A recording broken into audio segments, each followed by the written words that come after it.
So, here's a couple of roots. They're kind of fun.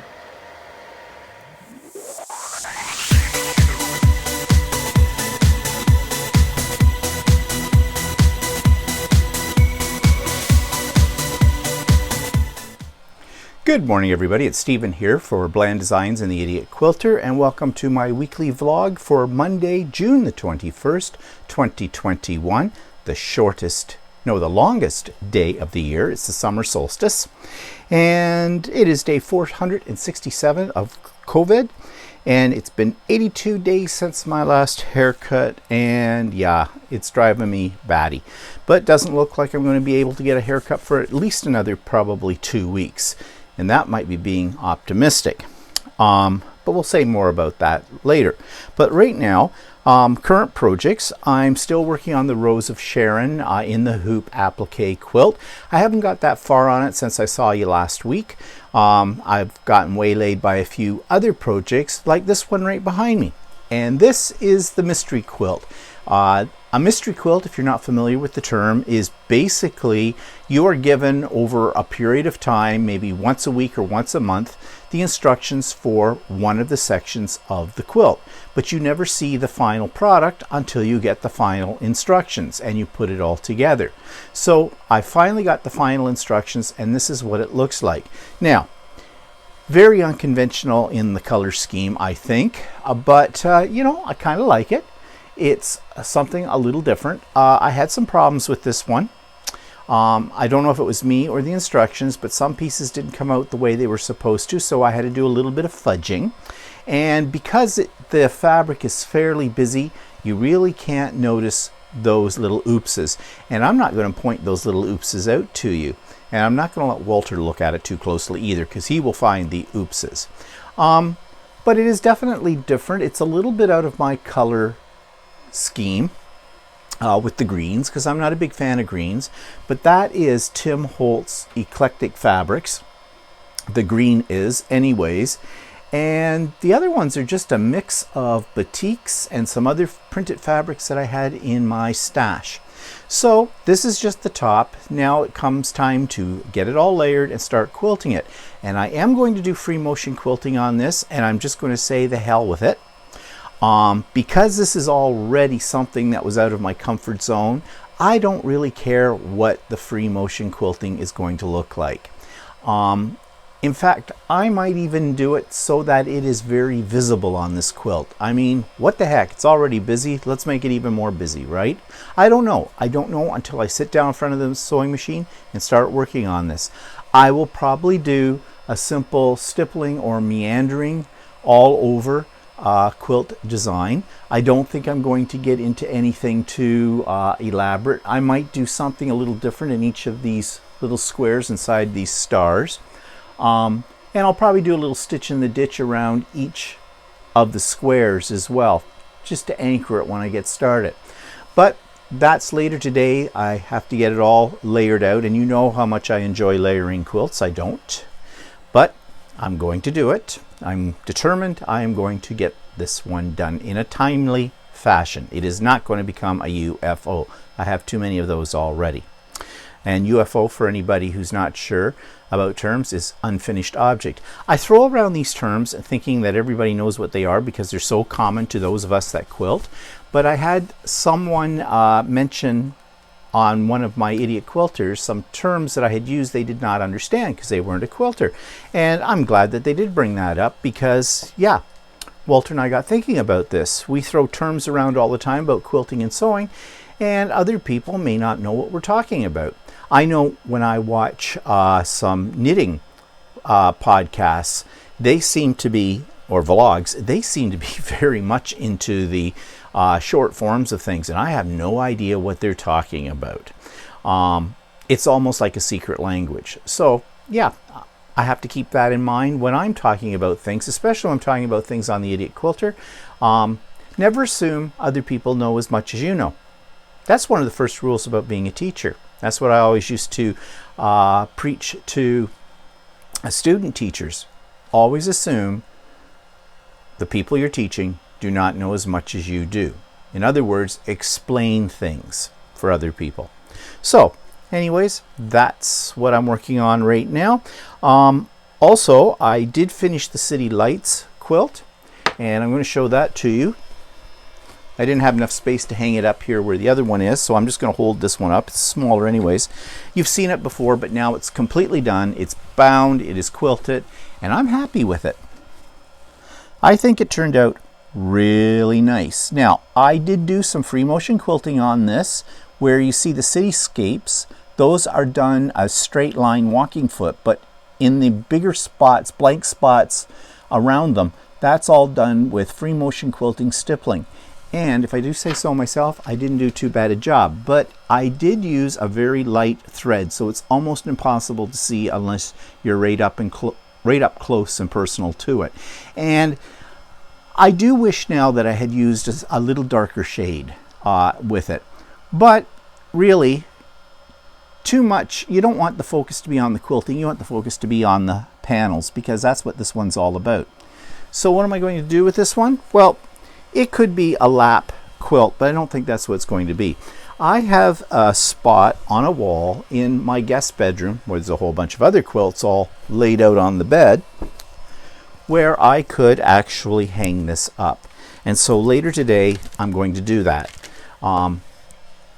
There's a mirror in that spot right now, but I have another place in the room for the mirror. So I think I could do it there, and I think it'll be kind of nice to have it in that room amongst the other quilts that are there too. Okay, so what else? Well, I didn't make these, but the ladies in my art journaling group, it's come to that point. They decided some time ago that they would save up all their ATCs for about 6 months and send them out in one round by the mail. In pre-COVID days, we used to actually physically meet once a month. Now, we haven't been able to do that for 2 years now, almost. So we've been doing it virtually, so this is the way they get their ATCs out. Now, they're always so kind, as you know, to make me a set as well, because I don't make ATCs. Just something I never got into. Now, I have, though, sent them some digital backgrounds for ATCs that are from my own art journal, that kind of thing. And actually, I am kind of thinking of trying to do it, I never get to it, doing some ATCs or postcards using fabric in my sewing machine. There is such a thing. People do that. And yeah, I'll have to explore that a little further, maybe give myself a chance to try that and maybe make a bunch and send them out to my ladies. But let me have some coffee. So this is a set that was sent to me by one of the ladies, Darla. Darla is a retired school teacher. She's actually a retired principal, and she's been having a lot of fun making ATCs, and since she's retired, she does all kinds of things in the papercraft world, and everything she does is very, very lovely, and she's extremely creative too. Other things besides ATCs that she has done, home decor objects and things like that, cards, are all very beautiful, and these are just a sample of her creativity. They're very, very nice. And Gina, of course. Gina is my steampunk lady. She and another lady in the group, Joanne, are both into steampunk, and she makes beautiful ATCs as well. And the thing about the ATCs, I see what the appeal is that you can experiment on a small scale with different techniques that you might want to use. And that's probably a good thing, because sometimes seeing a whole blank page in your art journal, trying to figure out what you want to do with it, can be, well, basically you freeze up. It's the blank page syndrome. Whereas you have little things like this that you can knock off in no time and even experiment with some techniques. A little shine on that. I'm trying to get the shine off. Doesn't matter which way I turn it. You know, a smaller version of things you see as being accomplishable. It's kind of like in quilting too. If you do a smaller project like a table runner or placemats, you get a sense of accomplishment very soon. And if you're having a little problem getting your mojo back, or your creativity, that sometimes sparks it for you.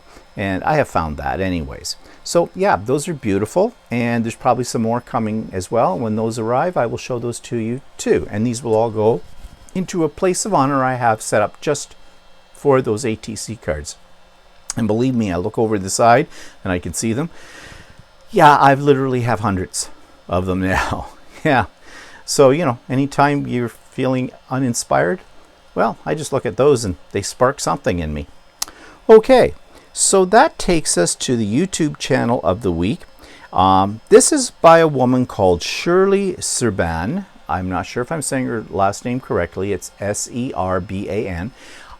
But if you want a good laugh, this lady does parodies, song parodies, and they're just hilarious. And well, you got to check this out. This week's YouTube channel is one that you'll find very amusing.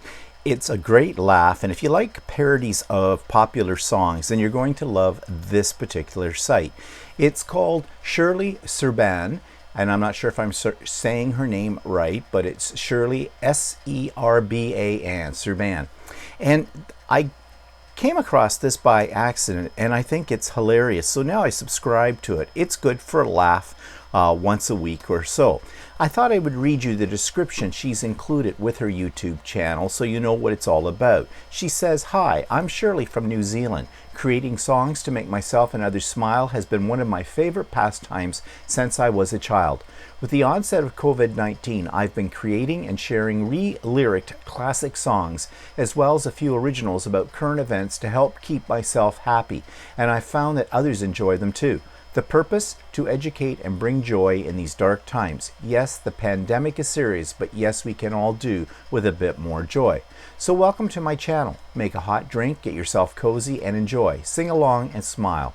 We will get through this. Thank you for allowing me to help entertain you along the way. If you like what I do, please subscribe. And I strongly suggest that you do, because you won't regret it. It is a lot of fun. So check out Shirley Serban. So the link is in the show notes for Shirley's YouTube channel. And if you want a really good laugh, she has her latest one that I just saw was about menstruation, and it's done to the Village People's YMCA. It's hilarious, and she does all the Village People herself. So yeah, not only are they funny, but they're very well done in terms of video editing and that kind of thing. So yeah, check it out. The latest Stephen and Walter live link is there as well. We did part 2 of our coming out stories, and next week we're going to get a little bit more serious. Well, coming out stories are serious too, but we're going to talk about AIDS. Yeah, we're going to talk about AIDS from the point of view as of what happened in the 80s. We were young men in the 80s. We were kind of new to the gay scene in the 80s, and AIDS was a very scary thing at the time. And we're going to talk about it from a personal point of view, because it did touch us personally as well. We'll talk more about that on Stephen and Walter Live next Sunday. There's the latest issue or edition of the Idiot Quilter is there as well. And on that one, it's a bit of a comedy of errors, because we did talk about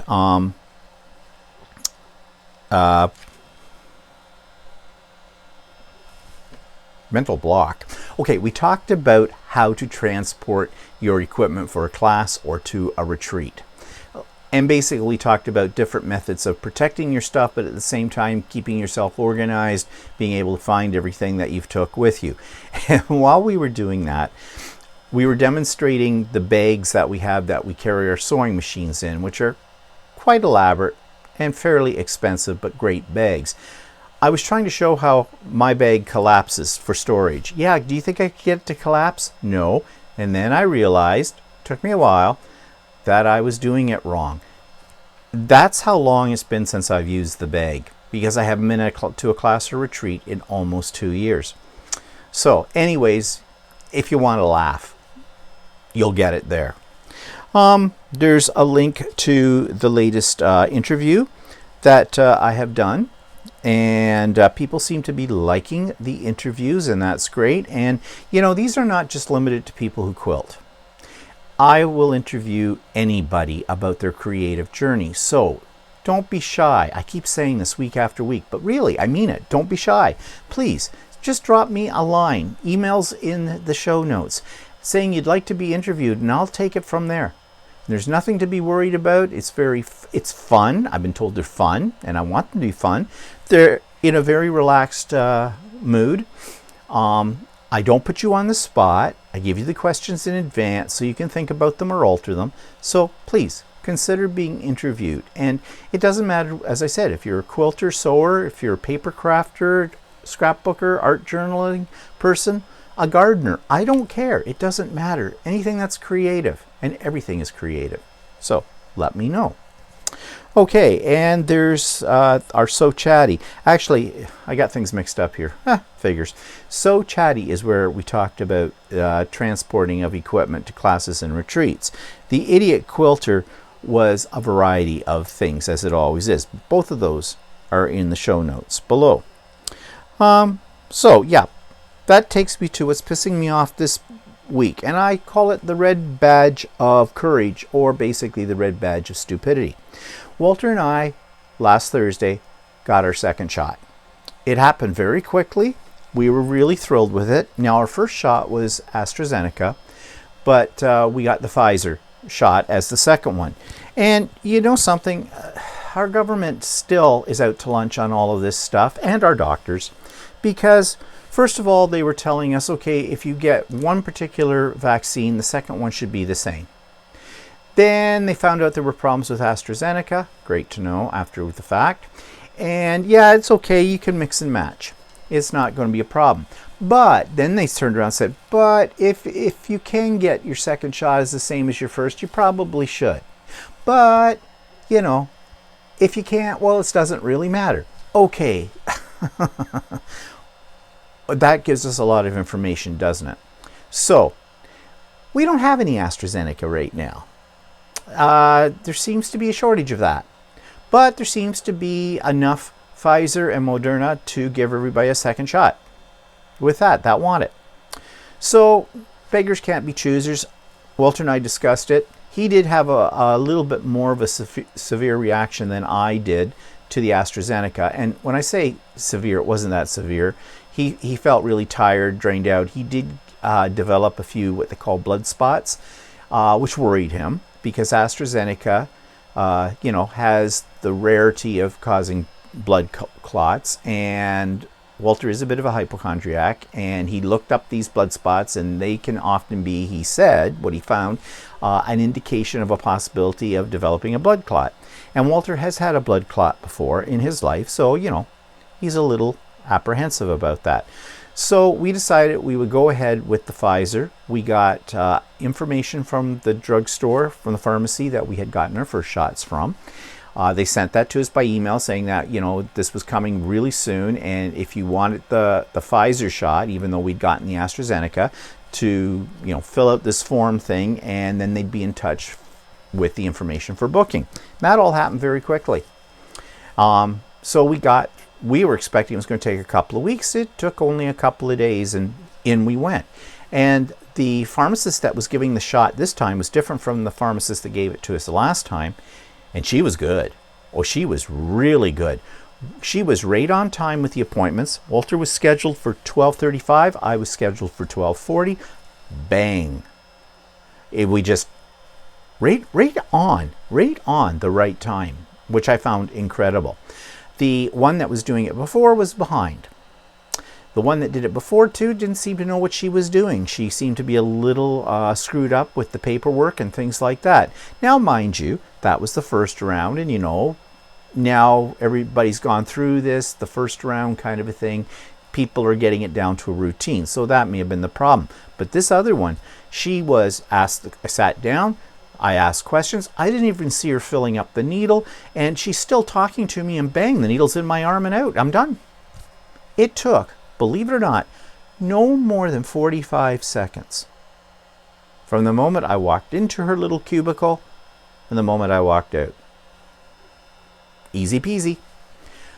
So, yeah, so we both had our second shots, and some people have said that the Pfizer shot or something, the second time they got it, they had like really bad reactions to it. Well, knock wood, we've had nothing.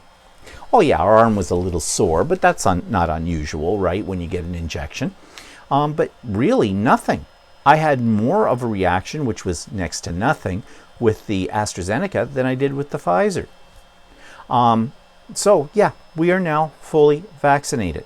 But let's keep something in mind, people, shall we? Yes, it's good to have both shots, but both shots do not equal a cure for COVID. And people seem to be forgetting about that. And people think that once they've had the second shot, they can now go and do what they've always done pre-COVID. No, you can't. For example, there are people gathering and having parties. People are now just jumping at the gun to get out there on those outdoor decks and things at restaurants and get the restaurants fully open again. There's pressure on our government to open up the border between us and the United States so people can freely travel back and forth. No, no, no, no. How many times do you have to be told this? Are you stupid? First of all, vaccines for COVID are not a cure for COVID. You can still get COVID. But the vaccine may lessen the effects of COVID. In other words, you may not be hospitalized, but you can still get sick. I equate it to the flu shot. I get one every year. Yes, it helps you to prevent getting the flu, but it's not a guarantee you won't get the flu. And if you do get the flu, the symptoms may be less. The effects of the flu may be less. This works the same way. That's really how vaccines work. And until the entire population of the planet has had 2 shots, and we'll probably have to get boosters. I mean, we get a flu shot every year, same idea. And I imagine what will happen is, at least in our country, that they'll probably lump the boosters for COVID in with the flu shot every year. But it's not a cure. We still have to take precautions. In our country, only about 20% of the population of our country, and I'm not even sure if it's that high, have had both shots. That's only 20% of our population. We have what? 36 million people in Canada? So that's not a lot. In my province in Ontario, there's about 75 or 80% of the population have had 1 shot. About a little over 20% or something now, I think. And these numbers keep changing every day, so that's why I'm not really sure what they are right now. Have had both shots. Well, that's not the majority of the province. Okay, and I think the number that's important here to look at is the number of people who have had both shots. They talk about herd immunity. I think that's another one of those terms that's like bubble that they had, or cohort. I don't put a lot of faith in that number. This disease is still there. Now, they're still not sure about the Delta variant. Whether or not these vaccines that we've had, if you've had both shots, whether that protects you as well from that variant as it does from the other ones. They still don't know. Time will tell. So we can't just be rushing out there and doing all the things we used to do pre-COVID. We can't. Because if we go into a 4th wave, I think that will be worse than what we're going through right now. Why do I say that? Well, businesses, for example, they're biting at the chomp, and rightly so. They want to get back to work. They want to bring back in their income. They need it. Yes, they do. And they're putting this pressure on the government. But again, this whole thing has been run by 2 things. None of it has to do with the general health of the population. It has everything to do with the health of the financial statements of our country, and with and politics. Finances and politics make the world go round, right? And that's what they're focusing on. But okay, let's say right now the pressure has been put on the Ontario government to go to step 2. Step 2 would open up more things. We're in step 1 right now. This is why I do not have a haircut yet, because hairdressers can't go back to work until step 2. Yes, I would dearly love to be able to get my hair cut like tomorrow or today, but I can't. I will put up with a shaggy dog look until it's safe to get it cut. I'm not pushing for it. I know hairdressers are suffering, because really hairdressers in many ways are self-employed. Yeah, I get that. But at what risk? So if they open things up too soon, and they're doing that in places like Alberta, okay, or as I like to call it, Alberta, the Texas of Canada, you'll probably understand what I mean by that. We could go into a 4th wave. So suddenly all these businesses open up for a couple of weeks, bang, they're shut down again. That's not good for them, because especially restaurants, they get in all this inventory, food, suddenly they're closed down again. That goes to waste. That costs some money. So it is a double-edged sword. Yes, on the one hand, you've had 2 vaccines. You feel a little bit more confident, more so than you have in a while, about being able to get out there and go. But if you get out there and go and still don't wear your mask, don't do social distancing, don't keep your guard up, then we can just go right back to square one again. And I don't think anybody wants to go back to square one. So yes, I see people on Facebook and other things toting, I'm fully vaxxed. Yay. Well, good for you. I am very happy that you are. That's on to the road to recovery. Yes. You can even go online, and places are starting to sell little badges and buttons you can get to say, I've been vaxxed, and stuff like that. Yeah, sure. Yes, we should celebrate the fact that, we're coming out of this thing, but we're not out of it yet. So don't jump the gun, because I'm afraid what will happen is we're going to regress in all of this, and that is not going to be good for anybody's mental health, let alone their physical, if that happens. So if you've had the 2 vaccines, that's wonderful, that's great, but don't let your guard down. It is not safe yet. Protect yourself, protect the people around you, protect your community, protect our civilization. Don't wear your Vax badge as a badge of courage if you're going to do stupid things. So endeth the lesson for today. Moving on. What's that take us to? Okay, I haven't gotten anything really new, but I did make something new. Now, in this last week, and I'm going to talk about a little bit more, there was the Canadian National Quilt Show, which was all done virtual, and of course they have a lot of vendors. So I was checking out all the vendors, and I did buy things, about a lot of things actually, and they're all on order, and I'm probably going to start seeing them come in this week. So next week I'll have things to show you for sure. But one of the things I saw on one of the vendor sites was something called a zipper jig. Now, if you do garment sewing or you make bags, things like that, anything that has a zipper in it, you can buy zippers that come in bulk, which are called zipper by the yard or zipper tape.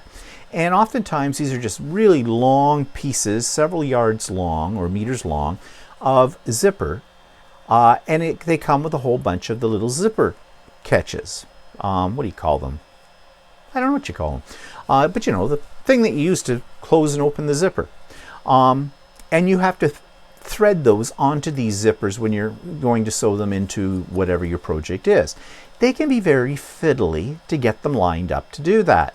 Well, there's such a thing I saw on this one site called a zipper jig. And basically it's just a little bracket that holds that zipper part, the part that opens and closes it. There's a name for that, and do you think I can think of it right now? Don't worry about putting it in the comments below. I'll look it up. But and holds it steady for you so you can get the 2 sides of your zipper tape into it. Well, they wanted $35 for this, but I looked at it closely and it looked like it had been 3D printed. So I said to myself, I wonder if the design for this is out there somewhere. Yeah, it was. So I made one. There it is. It's a very simple little device. But the little zipper pull fits right in here, so it holds it in place, and then you just take your two sides of your zipper and you feed it in on either side and you can pull it through. Works like a charm. Didn't cost me 35 bucks, cost me pennies. I made two of them, one for Walter as well. And yes, the first time you use it, it's a little fiddly. You got to get used to how you set it up. And the person that had created this had also provided a visual PDF file showing you visually how to use it. It's great. And I didn't pay 35 bucks for it. So, those of you that think that all I do is make stupid things with my 3D printer, and I do, because I like to, it's a toy, you can make practical things too. And this is one of them. And I'm going to probably demonstrate how this works on this week's Idiot Quilter as well. So if you're interested, tune into Idiot Quilter after tomorrow, because it won't go up until late tomorrow. Okay, so that's the only thing I have new, and it cost me next to nothing. But speaking of 3D prints, I thought I'd show you some more. Yeah, I've been playing. Okay, more pin cushions. This is Baby Groot. You know, Guardians of the Galaxy, if you're into that stuff. And he's a pin cushion. I made him out of rainbow.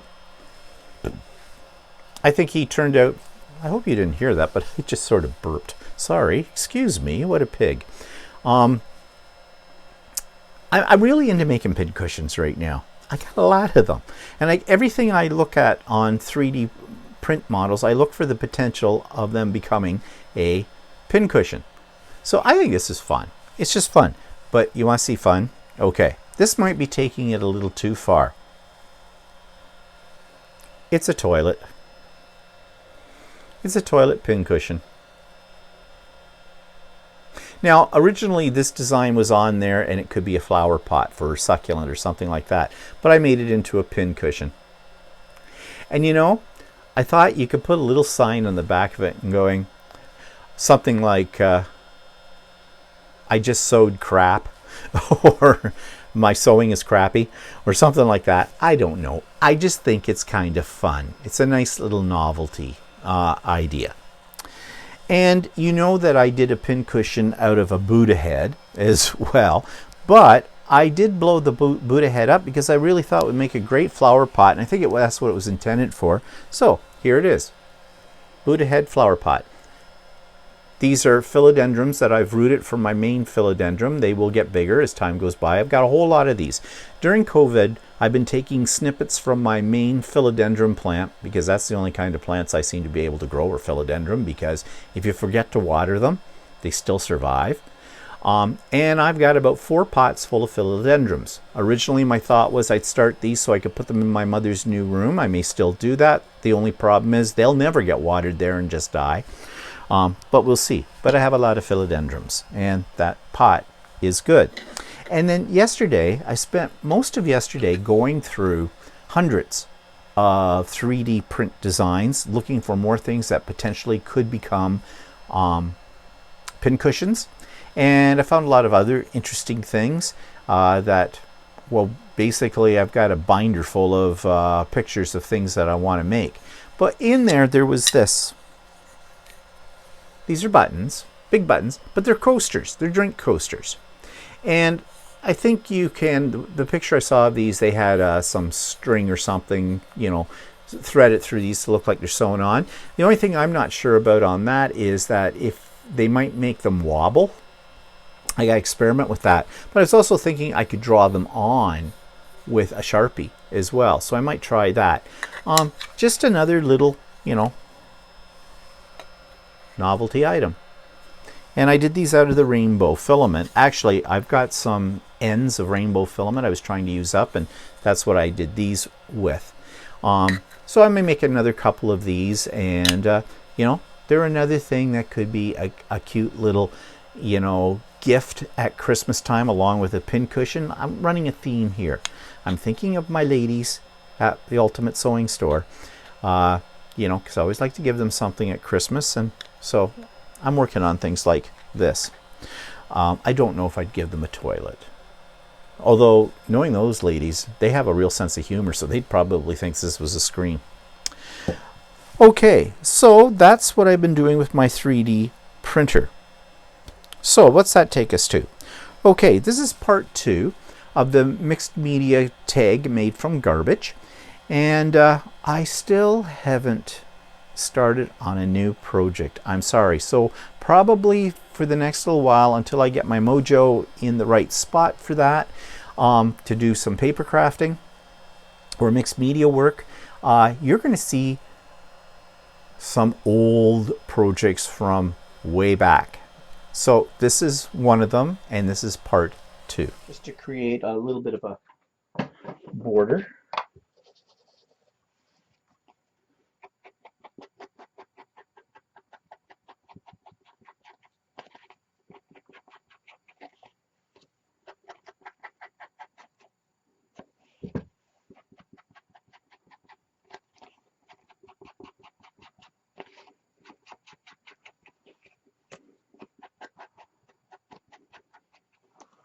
Okay.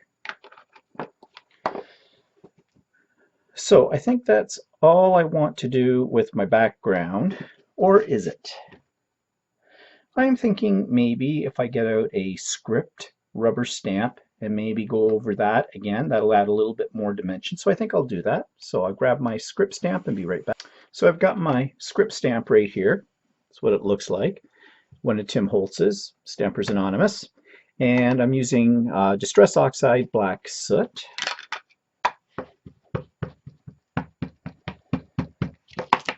And I just want really more or less a hint of this.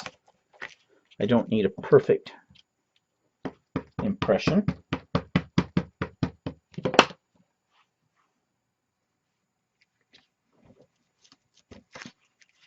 Oops, sticking to me.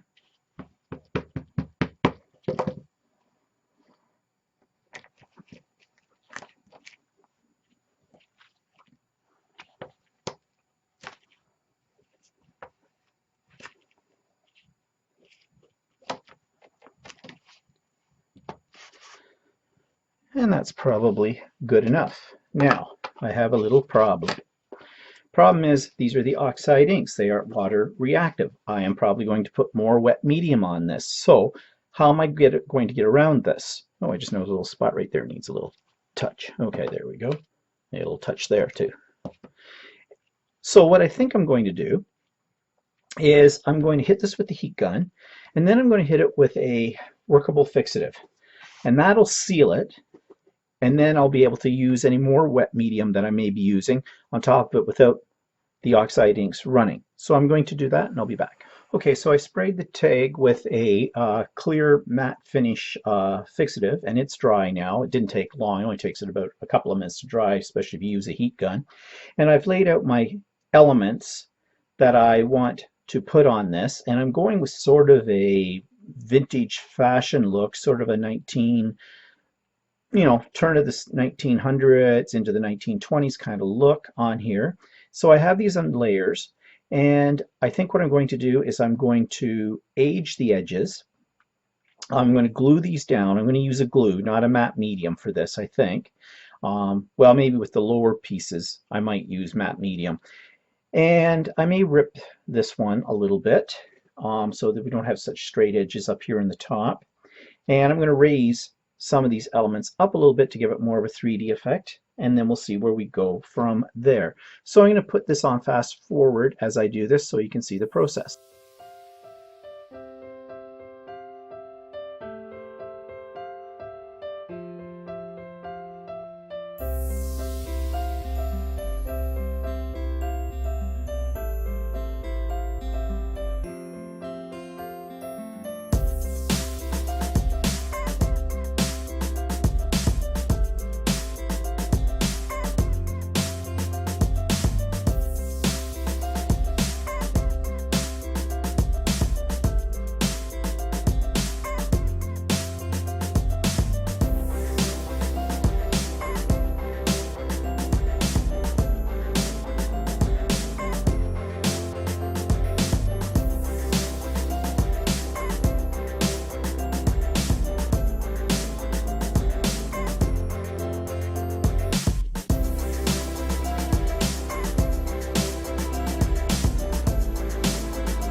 Okay, so I have everything glued down on here, and I added those little plastic clips that I showed you at the beginning of the video that came off of probably some clothing. And all I did was I used a little bit of the Vicky Bouton gold glaze to make them gold and stuck them down just as little extra embellishments on either side. And then I found in my stash this title, Tradition, and these little enameled pieces, and just glued those down as well. Now, I've got a little bit of this gold left on my brush, and I'm just going to lightly, well, get a little bit more out here. Oops, that may be too much. And I'm just going to touch it sort of along the edges up here just to add a little bit of shine and richness to what I've got on here.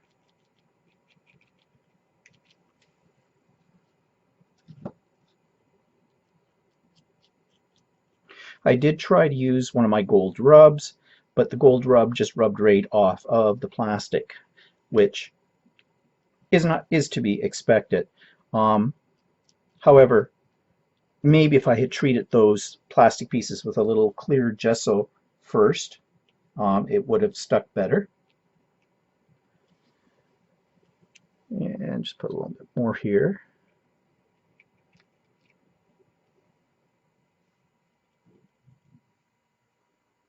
Maybe just give a touch just along here, along these edges.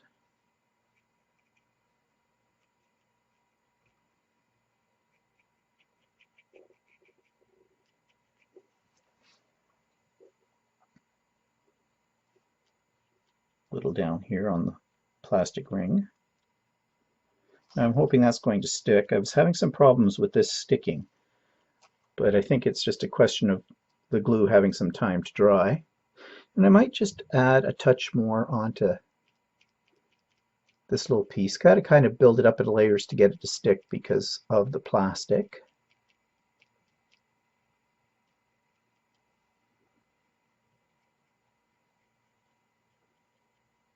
And I did put a little glue underneath each of these little clips as well, just to secure them. Okay, I think that's enough of that for now. Now I'm thinking we need a little shine. So I'm going to get out my clear wink of Stella.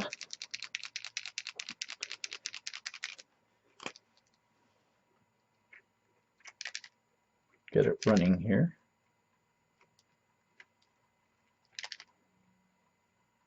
This one may be just about empty, so I think I'll just put a little on her gown.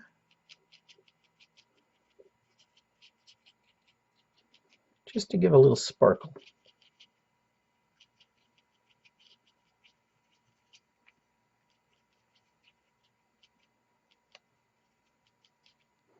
Maybe her hat.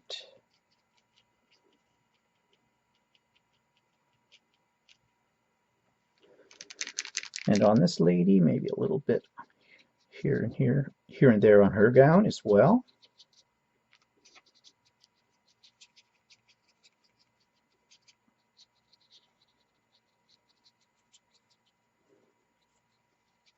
I love adding a little bit of Wink of Stella to finish off a project because everybody loves a little glitter, and after all, this is these clothes these ladies are modeling for us on here are fairly high fashion, so high fashion usually has a little bit of sparkle.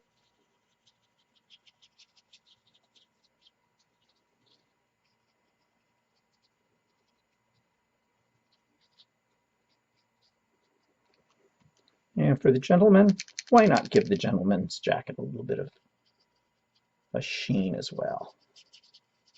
Can't hurt. Can't let the ladies have all the fun here. Men can dazzle as well.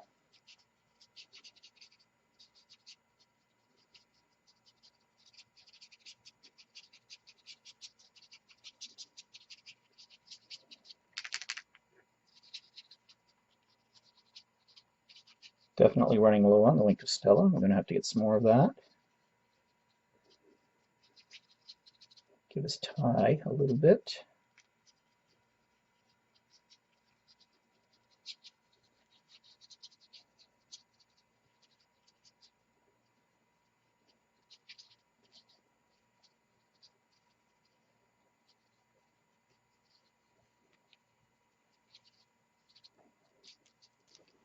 There. Everybody's got a little razzle-dazzle. And maybe just a little bit on this.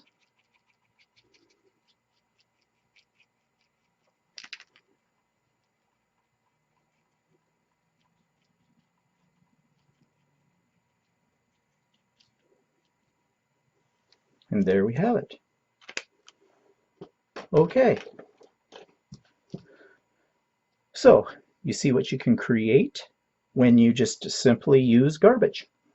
And it's not garbage anymore, it's now art. And if you've got leftover cutouts, die cuts, things like that, you just go through and put them together. I didn't have to give it a lot of thought, but I think the final product is pretty good. And I think the last touch we need is we need a ribbon coming out of the hole at the top of the tag. So let me see what I can find for. And there we have it, our tag, all done. I added some ribbon at the top. There's a little bit of Winkestella, and it's still not completely dry yet, so I'm going to let it sit here and dry. But I'm going to take some still photos of it, some close-ups. So be sure to watch this to the end, and you will see those stills as well. So I think this turned out pretty neat. Hope you liked it. We'll see you for the next project. Bye-bye for now.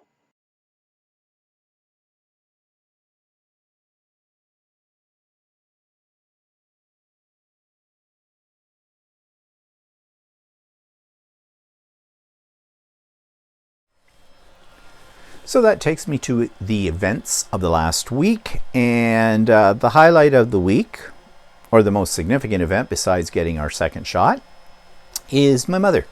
I had the care conference with the staff at her new nursing home, and you know, I'm so glad that I did have that, because it really brought me up to speed with how my mother is, both physically and mentally and socially. And physically, she's good. She is on a variety of drugs, and I now have an updated list of what those drugs are, but they are all drugs that have to do with basically age, like blood pressure pills.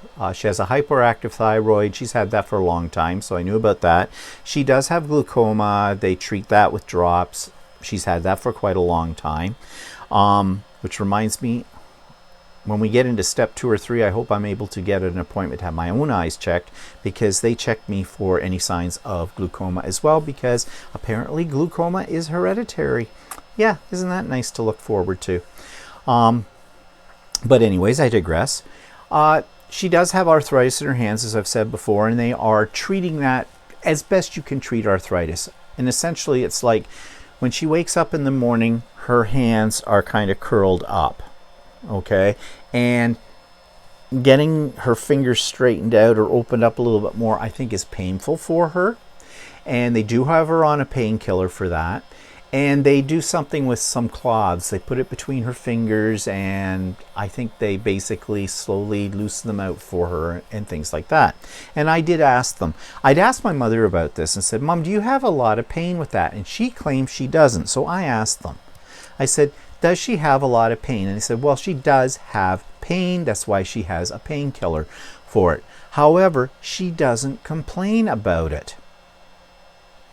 My mother has a high threshold to pain. She always has. And my mother is not a complainer when it comes to her physical health. So you're never sure what she's telling you is true or not. But they observe her, they go in, and they're definitely looking after her. So, and I've told my mother, if you have pain, Mom, you tell them. You tell them. Not that that's going to make any difference, because she doesn't tell anybody anything, and she just pays me lip service when I tell her these things. But anyways, physically, she's good. Her weight is okay. Her body mass weight is fine. She's eating well.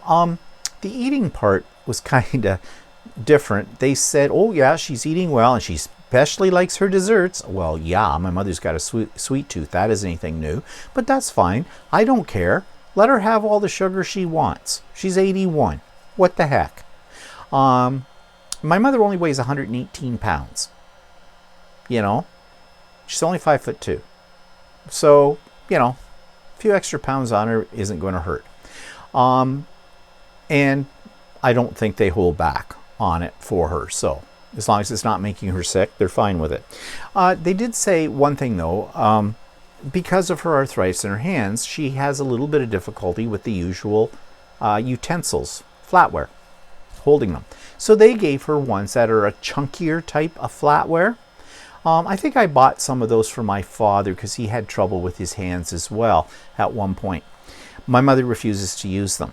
I don't know why, but she just refuses to use them. I have a feeling she doesn't want people to look at her and think there's a decrepit old lady. But I asked them, I said, but is she feeding herself? And they said, oh yeah, she's managing, she feeds herself. I think they cut her food up for her, which is fine.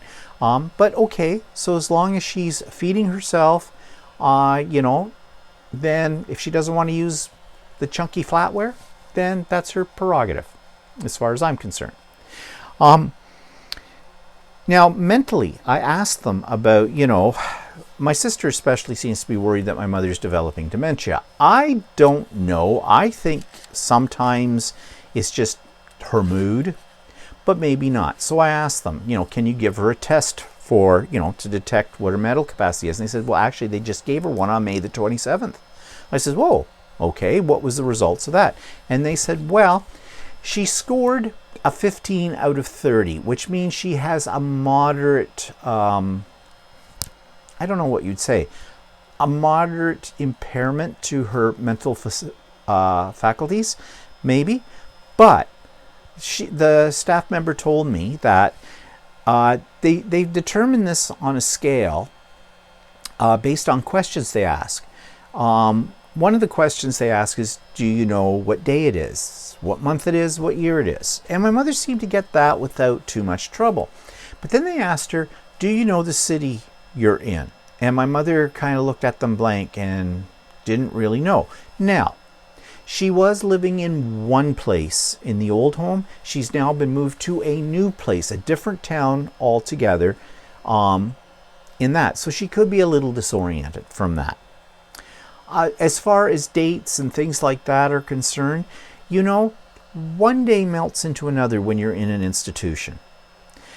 Actually, when you retire, it does the same thing. If you ask me some days off, you know, just out of the blue, what day is it? I have to think. And with COVID on top of that all, I have to think even harder, because we're used to, at least I am, to planning your life around events.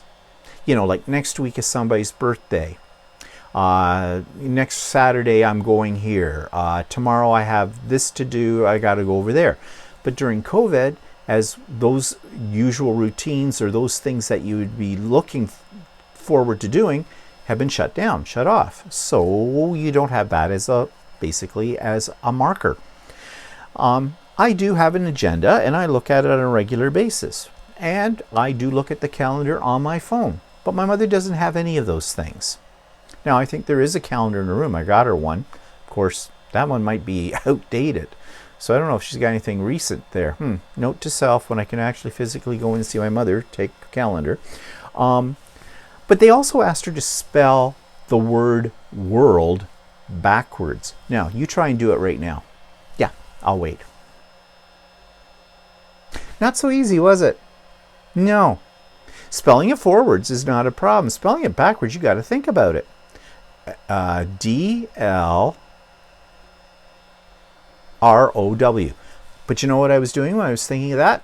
I was reversing it to the right format and spelling it that way, then going back and putting it in. So I had to think about it. I just couldn't do it just like that. And my mother couldn't do it. I have a feeling they picked that particular word, maybe because of the combination of letters or things. I don't know. Like, spell dog backwards. That's easy. God. Spell God backwards. It's dog. Okay? But this is a 5-letter word, and it is a word that, although common, is not one that I think is easily spelled backwards. Thank God they didn't give her supercalifragilisticexpialidocious. I can't spell that forwards, let alone backwards. So, you know, questions like that, I don't know how they judge it, how they score something like that. But anyways, they did say that she has 15 out of 30. To me, that sounded bad. Like you just barely passed. But I guess it doesn't really mean that. There's other things in the algorithm for that. And they did say, too, being in an institution because of COVID, things like that, all of those are factors that affect the results. I guess the bottom line was, yeah, they're watching it, but no need to worry. So I'm not going to worry. Because, you know, what can you do about it anyways? It is what it is. The other thing that I was interested in is her socialization. Now, in my mind, well, when I call my mother, when I talk to her, I always start off with, so what's new this week? What have you been up to? What have you been doing? Nothing. That's the answer I get, nothing. There's nothing going on here. Well, I know that's not true because they have lots of things planned. But I do know that she probably doesn't take advantage of them. At least that's what I thought. So I asked about this, and they record everything that the residents are doing, what things they participate in, which things they don't like, which things they do like, all that kind of stuff. And they have a scale. And they kind of rate them on this. They're socializing. My mother rated 5 out of 6 on the scale, which was good. And I thought, wow. And they told me, you know, they seldom find her in her room. She's usually out in the lounge area. She's out talking to somebody. She's participating in many of the activities they have. There's a couple she doesn't bother with because they're not her cup of tea kind of a thing. But she's getting out there. In fact, they said, and this I found a shocker, she is more active now in the new place than she was in the old place. And we've been trying to explain why that might be. And we don't know, but that's okay. It's still a good thing. But I wonder if it's just the stimulus of being in some place bright, new, and shiny. You know, it's so nicely laid out. It's very different from the layout in the place she was in before, because that was the old style. If she needed to go to anything, or she wanted to go to anything, it was a bit of a trip from her room to wherever the activity was. It was even a trip for eating, because before COVID, they had one elevator that took her down from the second floor to the basement, 2 floors below. And they ate in a big, huge common area. Now they have a dining room that has quick access to the lounge area, which is quick access to where the rooms are. The way it's all laid out, it's like a pod. She doesn't have to go to another floor. She doesn't have to wait for an elevator. Everything is right there, you know, very accessible. And maybe that's encouraging her a little bit more. So I'm really happy about that. Because what I was afraid of more than anything, I mean, I can't do much about the physical. I can't do much about the mental. The social she has to do for herself. I mean, the physical and the mental, what can be done is being looked after by professionals. But the social, I mean, if she doesn't want to do something, then she doesn't want to do something. And it is not their mission to make people participate. They put the opportunities in front of them, but they have to take those opportunities up. Well, she's taking those opportunities up. So she's not sitting in her room all day staring at 4 walls or at the television set, which is what I was afraid she was doing. So when I talked to her this week, I'm going to start, because I'm a nasty sort. So, Mom, what's new this week? What have you been up to? And she'll give me the same thing. Well, nothing. I said, well, Mom, according to the staff, you are just the little socialite, aren't you?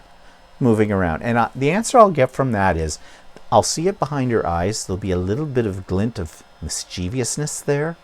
And she'll go, well, yeah, I suppose. And she'll just leave it at that. But anyways, I'm happy about that. So overall, I'm glad I had the care conference. It has alleviated some of the worries I've had about my mother. And I'm glad that for the most part, it sounds like she's in a place she's enjoying. And that is the bottom line of it all, really. Okay, so already talked about the second shot. The other thing that was a big event this week was the Canadian National Quilt Show. It was all done virtually this year, of course, and I did buy a ticket to it, and so that gave me access to everything that was going on. I could see all the quilts. I didn't sign up for any of the classes. That was extra money, and I wasn't interested in doing any classes. But what I was interested in was shopping. And they had, I don't know how many vendors they had, probably 100 or so, maybe a little bit more. And so I have not yet worked my way through all of these vendors. But I didn't know we had so many places in Canada. And for the Idiot Quilter, I'm always looking for Canadian suppliers of quilting and sewing fabrics. And we have a lot of them.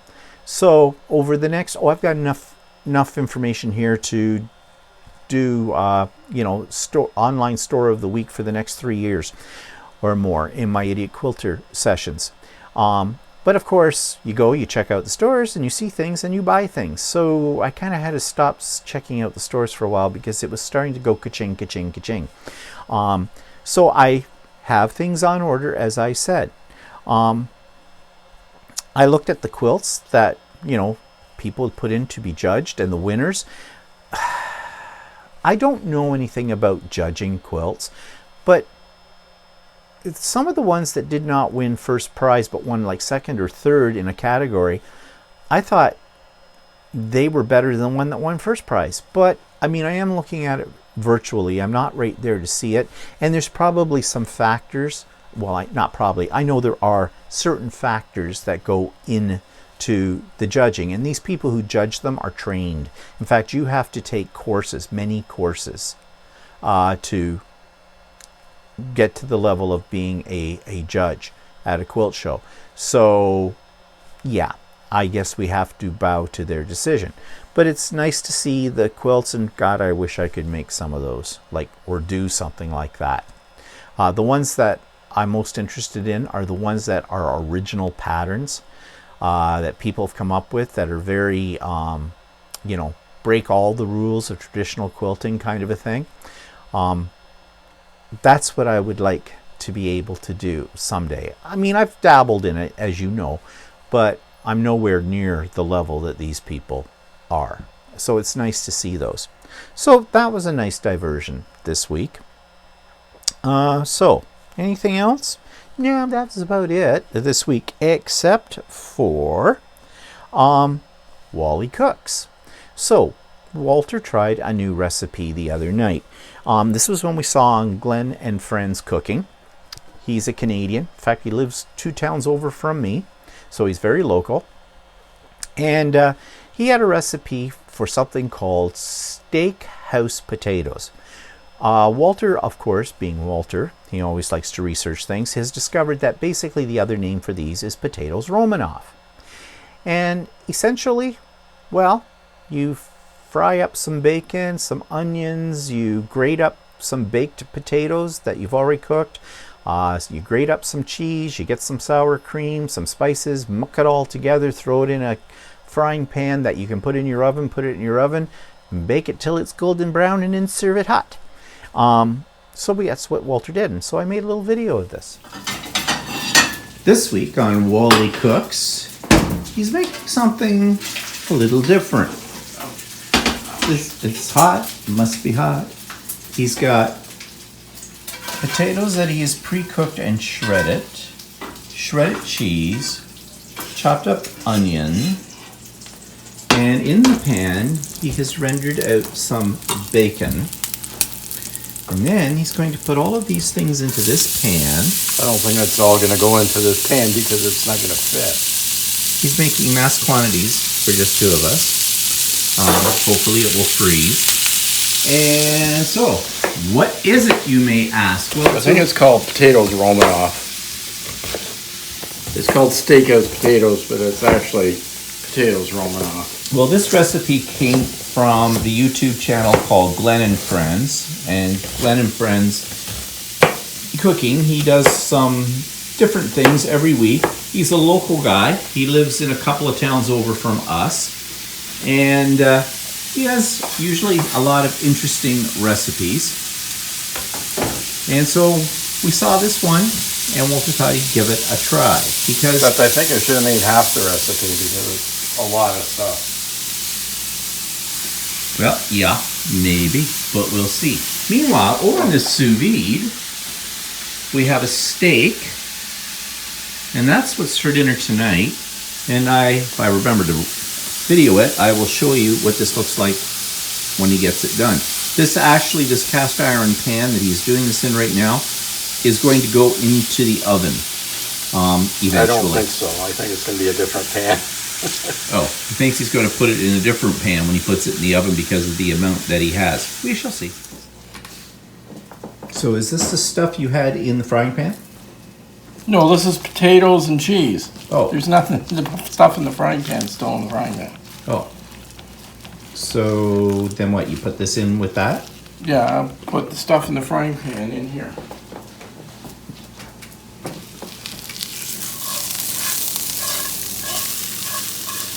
And then this all goes back into the frying pan and into the oven? Yeah. And there's sour cream in this too, is there? Yeah. Well, this will be delightful. So, Walter's Steakhouse potatoes have come out of the oven, and he said that they didn't need to be in there as long as the recipe called for because they were getting a little toasty on the top. So, but it looks pretty good. But you can see this made quite a bit. How many potatoes did you have? Well, he said to use 2 or 3 but large ones, right? Well, I had was one big one, and I had a bunch of little tiny ones. So I guessed at how many to have. It would have been nice if the recipe had like a volume rather than just saying 2 or 3 large potatoes. Yeah. But I think I got about the right amount. Now, you grated the potatoes and the cheese by hand, but you said Yeah. next time you'd probably use a food processor. Yeah, I probably will use a food processor next time because it was a bit tedious to do that. And I grated the cheese by hand because it's an old cheese. It's all the shredded cheese that we have isn't old cheese. So Yeah, it means we've had it around for months. No, no, he means in aging of that. So, well, we will try that once we do the other food. And when I say we, I mean Walter. And it was very good. And it was way too much for 2 people. So he divided it up into smaller dishes and froze it. So we have it for another couple of meals whenever we feel like it. We often do that with leftovers. We freeze them. And they become a meal some other time down the road when we're not feeling, and when I say we, I mean Walter, doesn't feel like cooking. Okay, so that takes us up to what's coming up in the future. Well, just some dates to keep in the back of your mind. Of course, you know about July the 10th, what I call Stephen's Creative Birthday Bash. I have not yet made the Zoom link for that. I will be soon, and I'm still working on plans for that, but I hope you'll be able to join me for that day.